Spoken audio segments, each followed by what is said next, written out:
வேத வசனங்களை வாஞ்சையோடு கேட்க காத்திருக்கும் அன்பர்களை இயேசு கிறிஸ்துவின் இன்ப நாமத்திலே வாழ்த்துகிறோம். நாம் கடந்த பாடத்திலே நம்மிலே ஒன்றும் இல்லை, தேவனே நம்மை விசேஷித்தவர்களாக மாற்றுகிறார் என்றும், தேவன் நமக்கு இந்த உலகத்தின் ஆசீர்வாதங்களையும் பரலோகத்தின் ஆசீர்வாதங்களையும் தர விருப்பமுள்ளவராக இருக்கிறார் என்றும், நாம் தேவனுக்கும் நம்முடைய ஆத்மாவிற்கும் இடையிலே தடையாக எதை வைத்திருக்கிறோமோ அதுவே நம்முடைய உருவ வழிபாடாகும், அது நம்முடைய பலன், நேரம் போன்றவையாகவும் இருக்கலாம் என்றும், நாம் இயேசு இல்லாமல் வாழ்ந்தால் பூஜ்யத்திலும் பூஜ்யமாக இருப்போம் என்றும், தேவனுடைய சிட்சை நம்மை தேவனுக்கு நேராக வழிநடத்த வேண்டும், அதை நாம் உணரவில்லை என்றால் தேவனுடைய நோக்கத்தை தவறாக்கி விடுவோம் என்றும் அறிந்து கொண்டோம். அதனைத் தொடர்ந்து இன்று நாம் 43ஆம் 44ஆம் அதிகாரங்களை கற்றுக்கொள்வோம்.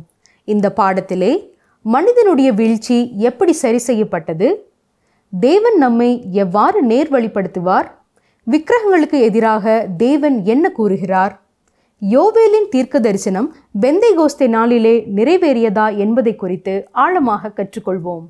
கிறிஸ்துவுக்குள் பிரியமான சகோதரனே, சகோதரியே, இன்றும் இந்த வேத ஆராய்ச்சி நிகழ்ச்சி மூலமாக உங்களை சந்திக்க ஆண்டவர் தந்த கிருபைக்காக அவரை துதிக்கிறோம். இன்று ஏசாயா 43, 44ஆம் அதிகாரங்களை நாம் தியானிக்கப் போகிறோம். ஏசாயா 43ஆம் அதிகாரத்தில் உள்ள வசனங்கள் தேவன் இஸ்ரவேலை கைவிடவில்லை என்பதை வெளிப்படுத்துகிறது. தேவன் இஸ்ரவேலுக்காக எதிர்காலத்திலே விசேஷித்ததொரு நோக்கத்தை வைத்திருக்கிறார் என்ற ஒரு காரியத்தை மறுப்பது அவிசுவாசத்திற்கு சமமாகும். புதிய ஏற்பாட்டிலே பவுல் இந்த விதமானதொரு கேள்வியை கேட்பதை ரோமர் 11ஆம் அதிகாரம் 1ஆம் வசனத்திலே நாம் வாசிக்கலாம். கவனியுங்கள், தேவன் தம்முடைய ஜனங்களை தள்ளிவிட்டாரோ? இதற்கு பதில், தேவன் தாம் முன்னறிந்து கொண்ட தம்முடைய ஜனங்களை தள்ளிவிடவில்லை என்பதுதான். இது ஒரு சிறந்த பதில் இல்லையா? தேவன் இந்த ஜனங்களை தள்ளிவிடவில்லை. ஏசாயா 43ஆம் அதிகாரம் 1ஆம் வசனத்தை பாருங்கள். இப்போதும் யாக்கோபே, உன்னை சிருஷ்டித்தவரும் இஸ்ரவேலே, உன்னை உருவாக்கினவருமாகிய கர்த்தர் சொல்லுகிறதாவது, பயப்படாதே, உன்னை மீட்டுக் கொண்டேன், உன்னை பேர் சொல்லி அழைத்தேன், நீ என்னுடையவன். இது ஒரு தெளிவான வசனம். தேவன் இஸ்ரவேல் தேசத்தை குறித்து இந்த பகுதி முழுவதும் கூறியிருக்கிறார். நீங்கள் தவறாக புரிந்து கொள்ள வேண்டும் என்று முடிவு செய்தால் ஒழிய இந்த பகுதியை தவறாக புரிந்து கொள்ள மாட்டீர்கள். இங்கே முதலாவது அவர்களை சிருஷ்டித்தவர் என்று தன்னை சொல்லுகிறார். தேவனே இஸ்ரவேல் ஜனங்களையும் மனு குலத்தையும் சிருஷ்டித்தவர். அவர் மண்ணினாலே மனிதனை உருவாக்கி ஜீவ சுவாசத்தை அவன் நாசியிலே ஊதினார். மனுஷன் ஜீவாத்மாவானான். அவர்கள் தேவனுக்கு விரோதமாக செயல்பட்டார்கள். பின்னர் தேவன் அவர்களிலே தேவ புத்திரர்களை ஏற்படுத்தினார். இவர்கள் கிறிஸ்துவை விசுவாசிக்கிறவர்கள். இதுவே என்னுடைய உங்களுடைய ஆரம்பம். மனிதர்கள் குரங்கிலிருந்து தோன்றினார்கள் என்று கூறுகின்ற பரிணாம கொள்கையை நாம் ஏற்றுக்கொள்ள முடியாது. ஏனென்றால் மனிதன் குரங்கிலிருந்து அல்ல, அதைவிட மோசமான நிலையிலிருந்து பெருக ஆரம்பித்தான். ஆதாம் ஏவாள் பரிபூர்ணமற்ற நிலைமையை பாவத்தினால் அடைந்தார்கள். அப்படிப்பட்ட பாவியினிடத்திலிருந்தே மனிதன் பெருக ஆரம்பித்தான். ஆதி மனிதனும் மண்ணிலிருந்தே சிருஷ்டிக்கப்பட்டான். ஆகவே மனிதன் மண்ணிலிருந்தே தோன்றியிருக்கிறான் என்று சொல்லலாம். குரங்கை விட மோசமான நிலைமை. ஆம், மனிதன் வீழ்ந்ததினாலே அவனுடைய சுபாவம், மீறுதல், பாவம் தொடர்ந்து வந்து கொண்டே இருக்கிறது. இந்த காரியத்தை நாம் சீர்திருத்தம் செய்யவோ சரி செய்யவோ இயலாது. இயேசு கிறிஸ்துதான் கடைசி ஆதாமாக மரித்து இந்த மீறுதலை மாற்றியிருக்கிறார். அவரை விசுவாசிக்கும் பொழுது ஆதி முதல் தொடர்ந்து வரும் அந்த பாவ சுபாவம் நீங்கி புதிய சுபாவத்தை நாம் பெற்றுக் கொள்கிறோம். அதேபோல யாக்கோபிலிருந்து தேவன் ஒரு தேசத்தை சிருஷ்டித்தார். யூதர்களை எகிப்திலிருந்து தேவன் தம்முடைய வல்லமையினாலே மீட்டு எடுத்தார். இவர்கள் இஸ்ரவேல் ஜனங்களாக ஆனார்கள். இஸ்ரவேல் என்பதற்கு தேவனுடைய இளவரசன் என்ற அர்த்தமாகும். இவர்கள் சிருஷ்டிப்பினாலும் மீட்பினாலும் தேவனுக்குரியவர்களாயிருக்கிறார்கள். தொடர்ந்து ஏசாயா 43ஆம் அதிகாரம் 2ஆம் வசனத்தை பாருங்கள். நீ தண்ணீர்களை கடக்கும் போது நான் உன்னோடு இருப்பேன், நீ ஆறுகளை கடக்கும் போது அவைகள் உன்மேல் புரளுவதில்லை, நீ அக்கினியில் நடக்கும் போது வேகாதிருப்பாய். அக்கினி ஜுவாலை உன் பேரில் பற்றாது. இந்த வசனம் இஸ்ரவேல் தேசத்து மக்களுக்கு மிகவும் பொருந்துகிறதா இருக்கிறது. அவர்கள் எகிப்திலிருந்து புறப்பட்டு வந்தபோது இப்படிப்பட்ட அனுபவங்களை பெற்றார்கள். அவர்கள் சிவந்த சமுத்திரத்தை, யோர்தான் நதியை கடந்து வந்தபோது அவைகள் அவர்கள் மேல் புரளவில்லை. அதேபோல தேவனுடைய பிள்ளைகள் யாவருக்கும் இன்றும் இது ஆவிக்குரிய அர்த்தத்தை தருகிறதாய், ஆவிக்குரிய வாழ்க்கையிலே மீட்கிறதாக இருக்கிறது. சில வேளைகளிலே நாம் ஆழமான நீர் நிறைந்த பகுதியை கடப்பது போன்ற பிரச்சனையான சூழ்நிலைகளிலே கடந்து வரலாம். அப்பொழுது இந்த வாக்குத்தத்தம், நீ தண்ணீர்களை கடக்கும்போது நான் உன்னோடு இருப்பேன் என்று நம்மோடு பேசுகிறது இல்லையா? இந்த வசனம் நம்மை தேற்றுகிறது. இந்த பிரச்சனைகளின் மத்தியிலேயும் தேவன் நம்மோடு இருக்கிறார் என்ற விசுவாசத்தை பெருக பண்ணுகிறது. நாம் அமிழாதபடி அவர் காப்பார். அவைகள் உன்மேல் புரளுவதில்லை என்று சொன்னவர் அவ்விதமே காப்பார், மீட்டு ரட்சிப்பார். ஏசாயா 43 அதிகாரம் 3 வசனம், நான் இஸ்ரவேலின் பரிசுத்தரும் உன் இரட்சகருமாயிருக்கிற உன் தேவனாகிய கர்த்தர் உன்னை மீட்கும் பொருளாக எகிப்தையும் உனக்கு ஈடாக எத்தியோப்பியாவையும் சேபாவையும் கொடுத்தேன். அவர் ரட்சிப்பில் தன்னுடைய உன்னதமான நிலையை குறைத்து விடவில்லை. இஸ்ரவேலுக்கு மீட்கும் பொருளாக எகிப்தையும் எத்தியோப்பியாவையும் தேவன் எவ்விதம் கொடுத்தார்? தேவன் செய்த காரியம் இதுதான். அவர் அந்த தேசங்களை கொண்டு இஸ்ரவேலை நெருக்கி ஒழுக்கத்திற்கு கொண்டு வந்தார். அவர்கள் இவ்வாறு இஸ்ரவேலை நடத்துவதற்கு தேவனே அனுமதி கொடுத்தார். இவ்வாறு அவர்களை மீட்கும் பொருளாக கொடுத்தார். பிறகு இந்த தேசங்களை தேவன் நியாயம் தீர்த்தார் என்றும் பார்க்கிறோம். இப்பொழுது நீதிமொழிகள் 21 அதிகாரம் 18 வசனத்தை பாருங்கள். நீதிமானுக்கு பதிலாக துன்மார்க்கனும் செம்மையானவனுக்கு பதிலாக துரோகியும் மீட்கும் பொருளாவார்கள். உங்கள் வாழ்க்கையிலே சில வேளைகளிலே எதிராளிகள் சில பிரச்சனைகளை கிளப்புவதை பார்த்திருப்பீர்கள். அதை குறித்து நீங்கள் ஒருவேளை எரிச்சல் அடைந்திருக்கலாம். ஏன் இவர்கள் நம்முடைய வழிகளிலே வீணாக தலையிடுகிறார்கள் என்று கூட நீங்கள் யோசித்திருக்கலாம். அருமையான சகோதரனே, சகோதரியே, நீங்கள் தேவனுடைய வழிகளிலே சரியாக வரவும் ஆவிக்குரிய வாழ்க்கையிலே சரியான வளர்ச்சி அடையவுமே தேவன் அவர்களை பயன்படுத்துகிறார். உங்களுடைய மீட்பிற்காக அவர்களை கொடுத்திருக்கிறார். அவ்வளவுதான். நீதிமொழிகள் 11 அதிகாரம் 8 வசனம் என்ன சொல்லுகிறது தெரியுமா? நீதிமான் இக்கட்டி நின்று விடுவிக்கப்படுவான், அவன் இருந்த இடத்திலே துன்மார்க்கன் வருவான். மனிதர்கள் நம்மை இவ்வாறு துன்புறுத்தும் பொழுது தேவன் நம்மை தவறாக நடத்துகிறார் என்று நினைக்கிறோம். இல்லை பிரியமானவர்களே, அவர்கள் மூலமாக தேவன் நம்மை நேர் வழிப்படுத்துகிறார். பிறகு அவர்களை தேவன் சரி செய்வார்.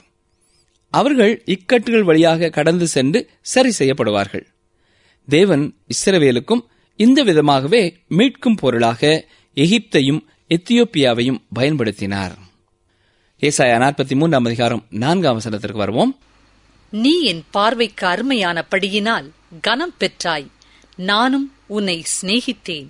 ஆதலால் உனக்கு பதிலாக மனுஷர்களையும் உன் ஜீவனுக்கு ஈடாக ஜனங்களையும் கொடுப்பேன். ஆம், நாம் தேவனுக்கு அருமையானவர்கள். தேவன் இஸ்ரவேலை எவ்வளவாக நேசித்தார் என்று நாம் கற்பனை செய்து கூட பார்க்க முடியாது.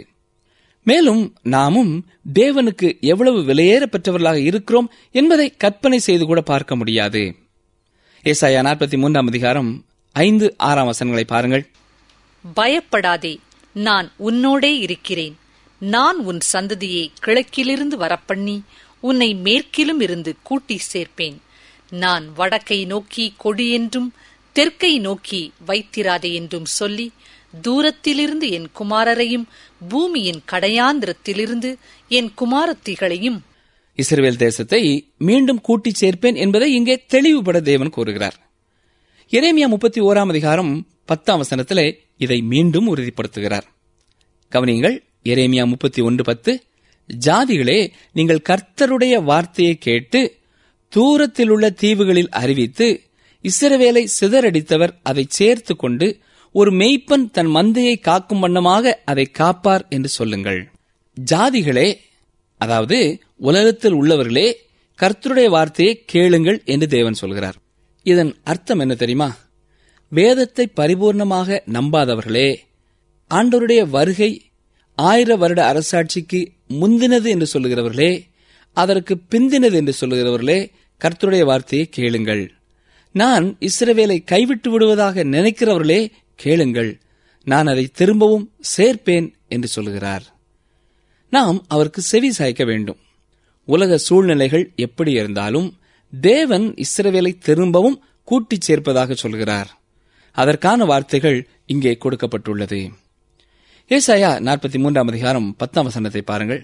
நானே அவர் என்று நீங்கள் உணர்ந்து என்னை அறிந்து விசுவாசிக்கும் படிக்கு நீங்களும் நான் தெரிந்து கொண்ட என் தாசனும் எனக்கு சாட்சிகளாயிருக்கிறீர்கள் என்று கர்த்தர் சொல்லுகிறார். எனக்கு முன் ஏற்பட்ட தேவனில்லை, எனக்கு பின் இருப்பதும் இல்லை.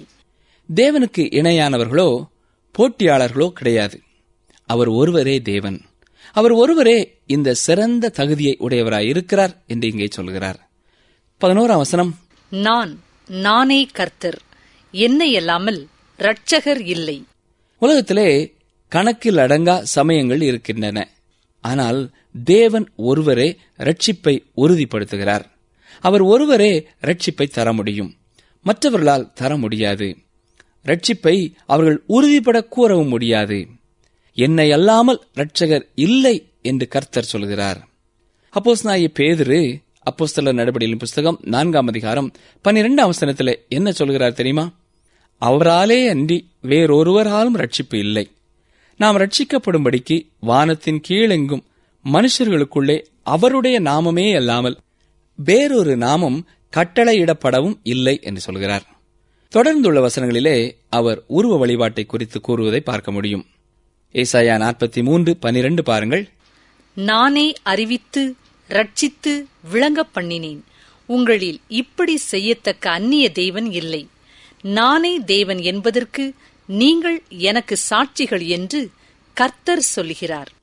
அதாவது கர்த்தர் சொல்லுகிறது என்னவென்றால், நீங்கள் விக்கிரகத்தினிடம் போகாதவரை அல்லது என்னை விட்டு வெளியே உங்களை இழுத்துச் செல்கின்ற காரியத்தினிடத்திலே நீங்கள் திரும்பாதவரை நான் உங்களை ஆசீர்வதிக்கவே ஆசீர்வதிப்பேன் என்று சொல்கிறார். ஏசாயா 43 அதிகாரம் 11 பாருங்கள். நாள் உண்டாகாததற்கு முன்னும் நானே இருக்கிறேன், என் கைக்கு தப்புவிக்கத்தக்கவன் இல்லை, நான் செய்கிறதை தடுப்பவன் யார்? ஆம், அவரை தடுப்பவன் யாரும் இல்லை. பிரியமானவர்களே, எந்த ஒரு சிருஷ்டியும் தேவனுடைய கரத்திலிருந்து நழுவிவிட முடியாது. அவருடைய பிரசன்னத்தில் நின்று தப்பிவிட முடியாது. ஏசாயா 43 அதிகாரம் 14 பாருங்கள். நான் உங்களுக்காக அரண்களெல்லாம் இடிந்து விழவும் கல்தேயர் படவுகளிலிருந்து அலறவும் செய்யத்தக்கவர்களை பாபிலோனுக்கு அனுப்பினேன் என்று உங்கள் மீட்பரும் இஸ்ரவேலின் பரிசுத்தருமாகிய கர்த்தர் சொல்லுகிறார். பாபிலோனின் இறுதியான அழிவு இங்கே முன் அறிவிக்கப்படுகிறது. 15 நானே உங்கள் பரிசுத்தராகிய கர்த்தரும் இஸ்ரவேலின் சிருஷ்டிகரும் உங்கள் ராஜாவுமானவர். இஸ்ரவேல் தேவனிடத்தினின்று தப்பிவிட முடியாது. தேவன் அவர்களை சேர்த்து குடியிருக்க பண்ணுவதை தன்னுடைய பொறுப்பாக எடுத்துக்கொண்டார். அவரே அவர்களுடைய ராஜா. இயேசு கிறிஸ்துவனுடைய இறைமையை இந்த வாக்கியம் உறுதிப்படுத்துகிறது. இயேசுவே அவர்களின் ராஜா. இயேசு கிறிஸ்து உலகத்தில் வந்தபொழுது தன்னுடைய பரலோக ராஜ்யத்தின் ராஜாவாக தன்னை பற்றி கூறினார். அப்பொழுது இஸ்ரவேலர் அவரை இம்மானுவேலாகவே அறிவித்தார்கள். ஆனால் தெரிந்து கொள்ளப்பட்ட யூதர்கள் அவரை ராஜாவாக ஏற்றுக்கொண்டு விசுவாசித்தார்கள். நாம் இதற்கு முன்பாக தேவன் இஸ்ரவேலை தன்னுடைய ஜனமாக உரிமை கொண்டாடினதை பார்த்தோம். ஏனென்றால் அவரே அவர்களை சிருஷ்டித்தார். இதனை தொடர்ந்து காட்டு மிருகங்களும் தன்னை கனம் பண்ணும் என்று தேவன் கூறுகிறதை பார்க்கிறோம். வசனம் 20 பாருங்கள். நான் தெரிந்து கொண்ட என் ஜனத்தின் தாகத்துக்கு வனாந்தரத்திலே தண்ணீர்களையும் அவாந்திர வெளியிலே ஆறுகளையும் உண்டாக்குவதினால் காட்டு மிருகங்களும் வலு சர்ப்பங்களும் கோட்டான் குஞ்சுகளும் என்னை கனம் பண்ணும். தேவனுடைய சிருஷ்டியாகிய மனிதனை விட மிருகங்களே தேவனை குறித்து அதிகம் உணர்வுடையவைகளாக காணப்படுகின்றது என்று சொல்லலாம். மனிதன் பாவத்திலே வீழ்ந்து தேவ மகிமையற்றவனாகி போய்விட்டான். ஏசாயா 43:25 பாருங்கள்.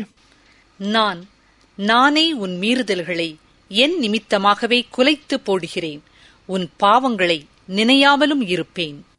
தேவன் நம்மை எவ்வாறு மன்னித்து ஏற்றுக்கொண்டாரோ அதன் அடிப்படையிலேயே இஸ்ரவேலரை மன்னித்து ஏற்றுக்கொள்ள நினைப்பதாக தன் எண்ணத்தை இங்கே அறிவிக்கிறார். ஏசாயா 43:27 பாருங்கள். உன் ஆதி தகப்பன் பாவம் செய்தான், உனக்கு முன்னின்று பேசுகிறவர்களும் எனக்கு விரோதமாய் துரோகம் பண்ணினார்கள். இது ஆபிரகாமை தெளிவாக குறிக்கிறது. அவருடைய தோல்விகளையும் பாவங்களையும் குறித்து கூட நாம் வேதத்திலே பார்க்கிறோம். தன்னுடைய மனைவியாகிய சாராளை சகோதரி என்று பார்வோனிடம் பொய் சொன்னதை நாம் வேதத்திலே பார்க்கிறோம்.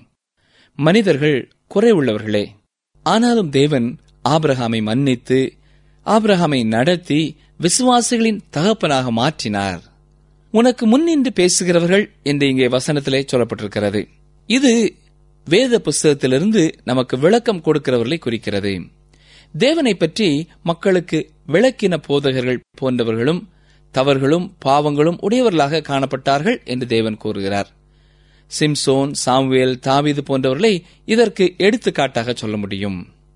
தொடர்ந்து 28 பாருங்கள். ஆகையால் நான் பரிசுத்த ஸ்தலத்தின் தலைவர்களை பரிசுத்த குலைச்சலாக்கி யாக்கோபை சாபத்துக்கும் இஸ்ரவேலை நிந்தனைக்கும் ஒப்புக் கொடுப்பேன். இது இப்போதைய இஸ்ரவேலின் நிலை.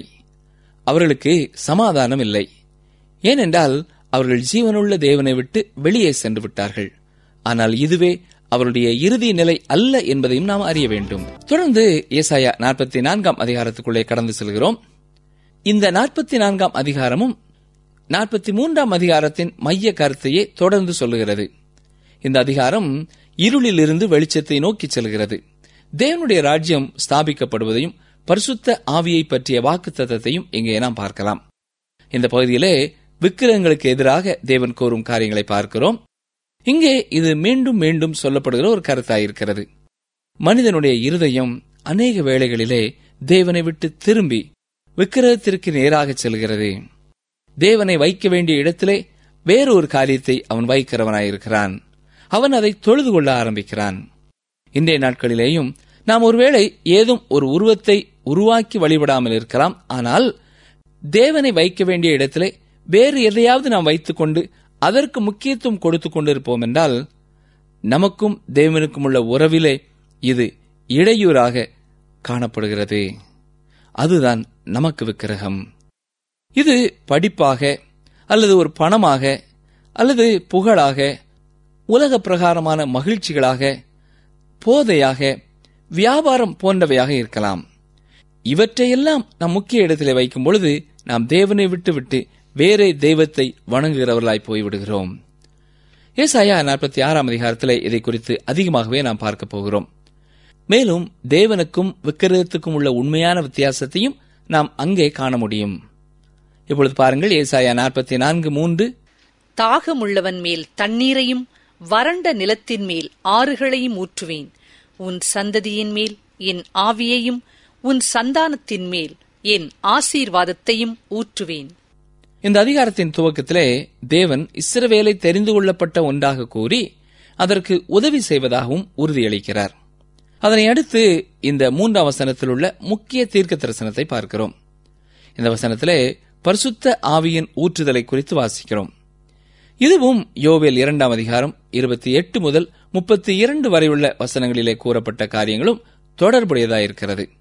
நீங்கள் யோவேலின் இந்த தீர்க்க தரிசனங்களை கவனமாக வாசித்து பார்ப்பீர்களானால் இவைகள் பெந்தேகொஸ்தே நாளிலே நிறைவேறினவை அல்ல என்பதை அறிந்து கொள்ள முடியும். அப்போஸ்தலனாகிய பேதுரு இந்த வசனங்களை எடுத்து கூறிய பொழுது 2 காரியங்களை செய்தார். முதலாவது அவர் சொன்ன காரியம் இதுவே அது என்பதாகும். இந்த அனுபவம் யோவேல் தீர்க்க தரிசனத்தின் நிறைவேறுதல் என்று பேதுரு குறிப்பிடவில்லை. எருசலேமில் இருந்த மக்கள் இவர்களை பார்த்து கேலி செய்து கொண்டிருந்தார்கள். ஏனென்றால் சீடர்கள் பல பாஷைகளை பேசிக் கொண்டிருந்தார்கள். அப்பொழுது தேவனுடைய மகத்துவங்களை பேசினார்கள். அவர்கள் மதுபானத்தினாலே நிறைந்திருக்கிறார்கள் என்று பரியாசம் பண்ணினார்கள். ஆனால் அவர்கள் பரிசுத்த ஆவியை குறித்து ஒரு வார்த்தை கூட சொல்லவில்லை. ஆகவே பேதுரு நின்று அவர்களை பார்த்து, இது உங்களுக்கு ஆச்சரியமாக இருக்க வேண்டாம், ஏனென்றால் கடைசி நாட்களிலே நடக்கப் போகிறது போல இப்பொழுது நடக்கிறது என்று அர்த்தம்பட கூறினார். சரி, இந்த யோவேலின் வார்த்தைகள் பெந்தேகொஸ்தே நாளில் நிறைவேறவில்லை என்பதை எப்படி அறிவோம்? அதற்கு பல காரணங்கள் இருக்கின்றன. முதலாவதாக யோவேல் 2 அதிகாரம் 30:31 கூறப்பட்டுள்ளது போல, வானத்திலும் பூமியிலும் இரத்தம், அக்கினி, புகை ஸ்தம்பங்களாகிய அதிசயங்களை காட்டுவேன் என்று சொல்லப்பட்டிருக்கிறது. கர்த்தருடைய பெரிதும் பயங்கரமான நாள் வரும் முன்னே சூரியன் இருளாகவும் சந்திரன் இரத்தமாகவும் மாறும் என்று சொல்லப்பட்டிருக்கிறது. பெந்தேகோஸ்தே நாளிலே இது நடைபெறவில்லை. இது இறுதி நாட்களை குறிக்கிறது. இரண்டாவதாக, அப்போஸ்தலர் நடபடிகளிலே பார்க்கும் பொழுது பரிசுத்த ஆவியானவர் எல்லார் மேலும் ஊற்றப்படவில்லை. ஒரு சிறு கூட்டத்தார் மீது மட்டுமே ஊற்றப்பட்டார். ஆனால் யோவேலின் வார்த்தையிலே, நான் மாம்சமான யாவர் மேலும் என் ஆவியை ஊற்றுவேன் என்று சொல்லப்பட்டுள்ளது. எருசலேமிலே அன்றிருந்த எல்லா மக்கள் மீதும் ஊற்றப்படவில்லை. ஆகவே அப்பொழுது இந்த யோவேலின் தீர்க்க தரிசன வசனங்கள் நிறைவேறவில்லை என்று நாம் சொல்ல முடியும். இனி வரும் இறுதி நாட்களிலே இது நிறைவேறும். எனவேதான் கர்த்தருடைய சிறந்த நாட்கள் இனி வருகிறதா இருக்கிறது என்று அடிக்கடியாக நாம் சொல்லுகிறோம். அடுத்ததாக இந்த அதிகாரத்திலே 9 முதல் 20 வரை உள்ள வசனங்களில் விக்கிரகங்களின் இறைமை பற்றிய கேள்விகள் எழுப்பப்படுகின்றன. 10ஆம் வசனம் பாருங்கள். ஒன்றுக்கும் உதவாத தெய்வத்தை உருவாக்கி விக்கிரகத்தை வார்ப்பிக்கிறவன் எப்படிப்பட்டவன்? அதாவது தீர்க்கதரிசியின் கேள்வி என்னவென்றால், தெய்வத்தை உருவாக்க நீங்கள் ஏன் நேரத்தை வீணாக செலவு செய்கிறீர்கள்? நீங்கள் வெட்கத்திற்கு உள்ளாவீர்கள். நீங்கள் தேவனை உண்டாக்கவில்லை, தேவன்தான் உங்களை உண்டாக்கினார் என்பதை அறியுங்கள் என்று சொல்கிறார். தொடர்ந்து அவர் சொல்லுவது என்னவென்றால், கொல்லன் எவ்வளவு கஷ்டப்பட்டு தெய்வத்தை உருவாக்குகிறான் என்று பாருங்கள். அவன் அவ்வாறு உருவாக்கும் பொழுது இவனே பலவீனப்பட்டு போகிறான். மேலும் அவன் ஒரு மனிதன் என்பதை இந்த பலவீனம் வெளிப்படுத்துகிறது. அவனுடைய எல்லா பணி, திறமை, நேரம், பணம் இவற்றை எல்லாம் ஈடுபடுத்தி இதை உருவாக்கிய பிறகு அவன் பெறுகிறது என்ன? ஒன்றுமில்லை. அவனுக்கோ மற்றவர்களுக்கோ ஒன்றும் உண்டாகப் போவதில்லை என்று சொல்கிறார். மனிதன் உருவத்தை காடுகளிலே கிடைக்கும் மரத்திலிருந்து உருவாக்குகிறான். ஆனால் இந்த மரத்தை படைத்தது யார்? கர்த்தரே. கர்த்தர் ஒருவரே மரத்தை படைக்க முடியும். தொடர்ந்து 15ஆம் வசனத்தை பாருங்கள். மனுஷனுக்கு அவைகள் அடுப்புக்காகும் போது அவன் அவைகளில் எடுத்து குளிர் காய்கிறான், நெருப்பை மூட்டி அப்பமும் சுடுகிறான். அதனால் ஒரு தெய்வத்தையும் உண்டு பண்ணி அதை பணிந்து கொள்கிறான், ஒரு விக்கிரகத்தையும் அதனால் செய்து அதை வணங்குகிறான். மனிதன் தனக்கென்று ஒரு தெய்வத்தை உருவாக்கும் பொழுது அந்த கட்டையை செதுக்கும் பொழுது மீதியாக சில துண்டுகள் விழும், கழிவுகள் வரும். இவற்றை கொண்டு சமையல் செய்யலாம், குளிர் காயலாம். இது ஒன்றே அந்த முயற்சியிலே கிடைக்கும் லாபம். அதே வேளையிலே அவன் உருவாக்கிய உருவத்தினாலே எந்த பிரயோஜனமும் இல்லை. அது சமையலுக்கோ குளிர் காய்வதற்கோ உதவுவதில்லை. மட்டுமல்ல, அது மக்களை ரட்சிப்பதும் இல்லை என்று சொல்கிறார். ஆம் அருமையானவர்களே, தேவனை விட்டு உங்களை பிரிக்கிற எந்த ஒரு காரியத்திற்கும் பின் செல்லாதிருங்கள்.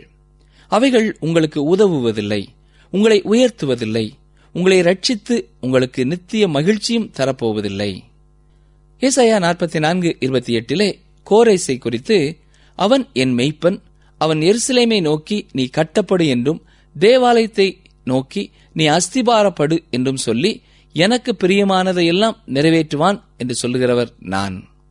இந்த வசனம் அடுத்த அதிகாரத்தின் 1ஆம் வசனமாக வரவேண்டியது. இது கோரேசை குறித்த மிகச் சிறந்த ஒரு தீர்க்க தரிசனம். அவன் பிறப்பதற்கு 2 நூற்றாண்டுகளுக்கு முன்பதாகவே அவனுடைய பெயர் இங்கே குறிப்பிடப்பட்டுள்ளது. இது நமக்கு ஆச்சரியமாக இருக்கிறது இல்லையா? இவனுக்கு கொடுக்கப்பட்ட பதவியை பாருங்கள். அவன் என் மெய்ப்பன். வேதத்திலே இந்த ஒரு இடத்திலேயே பிற மதத்தை சார்ந்த ஒருவனுக்கு இந்த பெயர் கொடுக்கப்பட்டிருக்கிறது. நாம் இவனை குறித்து வருகிற நிகழ்ச்சியிலே தொடர்ந்து சிந்திப்போம். எனக்கு அருமையான சகோதரனை, சகோதரியே, இன்று கேட்ட நிகழ்ச்சியை நம்முடைய உள்ளத்திலே ஒருமுறை கூட நாம் சிந்தித்து பார்ப்போமா? நம்முடைய வாழ்க்கையிலே நாம் தண்ணீரை கடக்கிற சூழ்நிலைகள் இருந்தாலும், அக்கினியை கடக்கிற சூழ்நிலைகள் இருந்தாலும், இவை எல்லாவற்றிலுமே தேவனாய கர்த்தர் நம்மோடு இருப்பேன், நம்மை தப்புவிப்பேன் என்று சொல்கிறார். இந்த நாட்களிலே அப்படிப்பட்ட எந்த ஒரு சூழ்நிலை வழியாக நீங்கள் கடந்து வந்தாலும் அவரை விசுவாசியுங்கள். மகனே, மகளே, நான் உன்னை மீட்டுக் கொண்டேன், நான் உன்னை பெயர் சொல்லி அழைத்தேன், நீ என்னுடையவன். நீ தண்ணீர்களை கடக்கும் பொழுது நான் உன்னோடு இருக்கிறேன், நீ ஆறுகளை கடக்கும் பொழுது அவைகள் உன்மேல் புரளுவதில்லை என்று கர்த்தராகிய தேவன் சொல்லுகிறார். அவர் மேலே உங்கள் நம்பிக்கை வைப்பீர்களா? அப்பொழுது இந்த நாட்களிலேயும் உங்களுடைய பிரச்சனைகளிலே அவரே உங்களுக்கு உதவி செய்கிற வல்லமை உள்ளவராய் இருப்பார். ஜெபம் செய்வோம். எங்களை நேசிக்கிறீர்கள் நல்ல கர்த்தாவே, இன்றைக்கு நாங்கள் வாசித்த வேத வசனங்களுக்காக உமக்கு நன்றி செலுத்துகிறோம். ஆண்டவரே, நீர் எங்களுக்கு அடைக்கலமாகவும் புகலிடமாகவும் போதுமானோருமாய் இருப்பதற்காக உமக்கு ஸ்தோத்திரம் செலுத்துகிறோம். இந்த நாட்களிலே வாழ்க்கையிலே நாங்கள் எப்படிப்பட்ட சூழ்நிலைகளை கடந்து வந்து கொண்டிருந்தாலும் அந்த சூழ்நிலைகளிலே நீர் எங்களோடு இருக்கிறீர் என்பதை நினைவுபடுத்தியதற்காக உமக்கு ஸ்தோத்திரம். பாதை தெரியாவிட்டாலும் நாங்கள் கலங்கி போகாதபடி நீர் எங்களோடு இருக்கிறீர் என்ற உறுதியோடும் நம்பிக்கையோடும் உம்முடைய வழிநடத்துதலுக்காக தொடர்ந்து உமக்கே காத்திருக்க எங்களுக்கு பலன் தாரும், தைரியத்தை தாரும், விசுவாசத்தை தாரும். அது மட்டுமல்ல கர்த்தாவே, நாங்கள் உமக்கு பதிலாக இந்த உலகத்திலே எதையும் உருவாக்கி விடாதபடி காத்துக்கொள்ளும். வேறு எந்த உருவத்தையோ அல்லது மனிதர்களையோ அல்லது பதவிகளையோ பணத்தையோ எங்களுடைய வியாபாரத்தையோ நாங்கள் முக்கியப்படுத்தி விடாதபடி காத்துக்கொள்ளும். எங்களுடைய பணி உம்முடைய இடத்தை எடுத்துக்கொள்ளாதபடி காத்துக்கொள்ளும். ஆண்டவரே, நாங்கள் நேசிக்கிறவர்கள் உம்முடைய இடத்தை எடுத்துக்கொள்ளாதபடி நாங்கள் உண்மையே அதிகமாய் நேசிக்கவும் உண்மையே உண்மையோடு பின் செல்லவும் நீரே எங்களுக்கு உதவி செய்யும். மீட்பர் இயேசு கிறிஸ்துவின் நாமத்தினாலே வேண்டிக் கொள்கிறோம் பிதாவே, ஆமென்.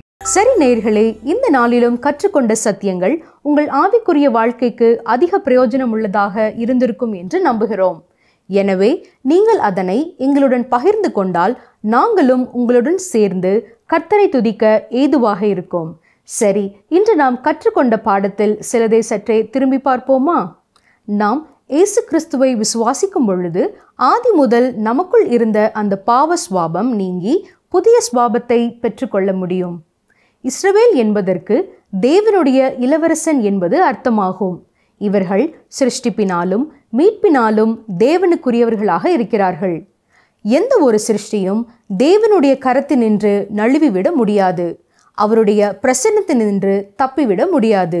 நாம் தேவனை வைக்க வேண்டிய இடத்திலே வேறு எதையாவது நாம் வைத்திருந்து அதற்கு முக்கியத்துவம் கொடுத்து கொண்டிருப்போம் என்றால் இது நமக்கும் தேவனுக்கும் இடையே உள்ள உறவிலே விக்கிரகமாக காணப்படுகிறது. கர்த்தருடைய சிறந்த நாட்கள் இனி வருகிறதாக இருக்கிறது. தேவனை விட்டு உங்களை பிரிக்கிற எந்த ஒரு காரியத்திற்கும் நாம் பின் செல்லக்கூடாது. அவைகள் நம்மை உயர்த்துவதில்லை, நம்மை ரட்சித்து நித்திய மகிழ்ச்சியையும் தரப்போவதில்லை. நன்றி. மீண்டும் அடுத்த நிகழ்ச்சியிலே சந்திப்போம். கர்த்தர் உங்களை ஆசீர்வதிப்பாராக. ஆமென். இந்த நிகழ்ச்சி உங்களுக்கு பிடிச்சிருக்கா? அப்ப இப்பவே மிஸ்டர் கால் கொடுங்க. பரிசு வெல்றது நீங்களாவும் இருக்கலாம்.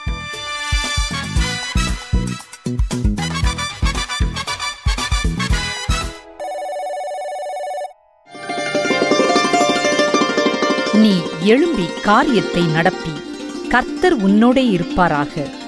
1 நாளாகமம் 22:16 பின்பாகம்.